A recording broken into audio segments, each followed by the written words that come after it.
Today, we're going to talk about a true American icon. A symbol of power, freedom, and the open road. But with all the news swirling around, you have to ask, is this really the end of the line for the American muscle car? Okay, so let's set the scene. It all kicks off with this story. A writer, who's not even really a car guy, finds himself at a rental counter in, of all places, Des Moines. And the rental car gods, who are usually not so kind, decide to smile on him. Instead of some boring old sedan, they offer him a Dodge Challenger. And that one simple question, well, it changes everything. Because see, driving a Challenger isn't just about getting from point A to point B, it's a full-on experience. Every single stop sign becomes this little opportunity to feel that jolt of going from 0 to 60. You don't just hear that V8 HEMI engine, you literally feel its rumble deep in your chest. And then you've got that design, this gorgeous, sleek, retro look that feels like it's pulled straight out of the 1970s. And hey, this isn't just one person's opinion.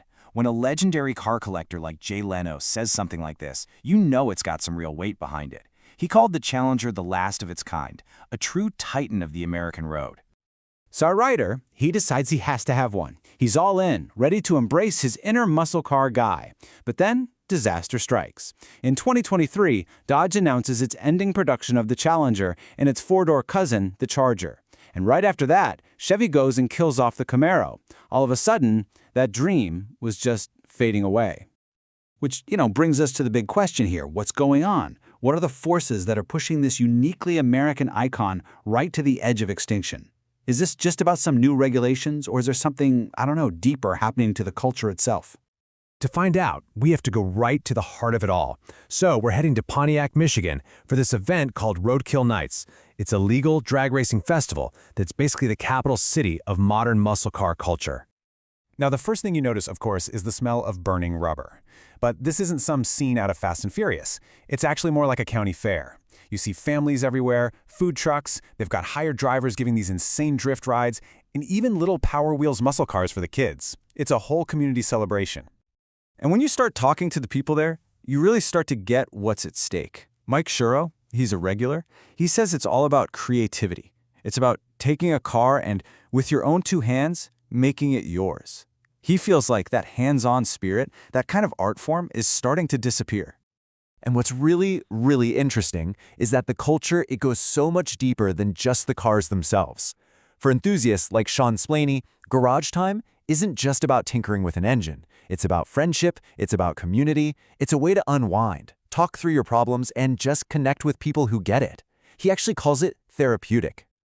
To really understand why the muscle car might be dying today, you have to realize it's been declared dead before. Yeah, this isn't the first time it's stared down the end of the road. So what are we even talking about here? Let's break it down. A muscle car is distinctly American. It's basically defined by stuffing a massive, powerful engine into a relatively lightweight body. The whole goal is just blistering, straight-line speed, way more important than nimble handling, all wrapped up in that unmistakable, aggressive, muscular look.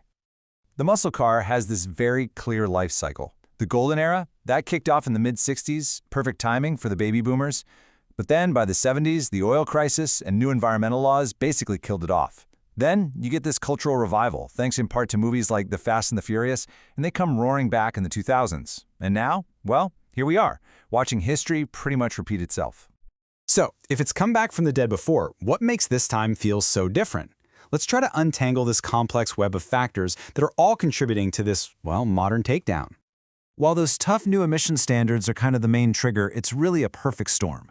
You've got high interest rates and tariffs making these cars way more expensive. You've got fewer young people even getting driver's licenses. And honestly, consumer tastes are just changing. It's like an economic and cultural assault from all sides. So, what happened when Dodge tried to adapt with an electric replacement? Well, this number says it all. The Charger Daytona EV sold less than 4,300 units in the first half of 2025. I mean, that's a commercial disaster that just shows this massive disconnect with their core audience. And here's why. The classic V8 gave you that authentic, chest-thumping roar. The EV has this artificial sound that one review called, and I quote, pretty lame. A V8 engine is like a blank canvas for endless modification. An EV is just a closed system of batteries and a motor. One is loved with this incredible passion. The other was met with, let's be honest, a ton of skepticism. The soul of the machine? It feels like it just got lost in translation. So with the iconic V8 engine gone, and its electric replacement struggling to even find its footing, the future of this uniquely American passion seems more uncertain than ever before. Can the culture actually survive without the cars that created it? But the people inside this culture, they're not just giving up. Their advice to newcomers is actually super simple and welcoming. It all starts with just finding a car that genuinely excites you. Learn the small stuff first, like an oil change, and then build from there. And most importantly, do not be afraid to ask questions. And this passion isn't just for an older generation. Meet Brooke Rennard. She's a 21-year-old putting herself through welding school. For her, it's all about the sound, the power, that irreplaceable sensory experience you only get from a big V8. She makes it pretty clear that for a lot of people, an EV's power, it's just not the same thing.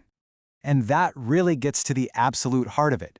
This was never just a hobby about horsepower and speed. It's a culture that was built on creativity, on community, and on that human connection that happens when you're all gathered around an open hood, just trying to solve a problem together. So, is this really the end?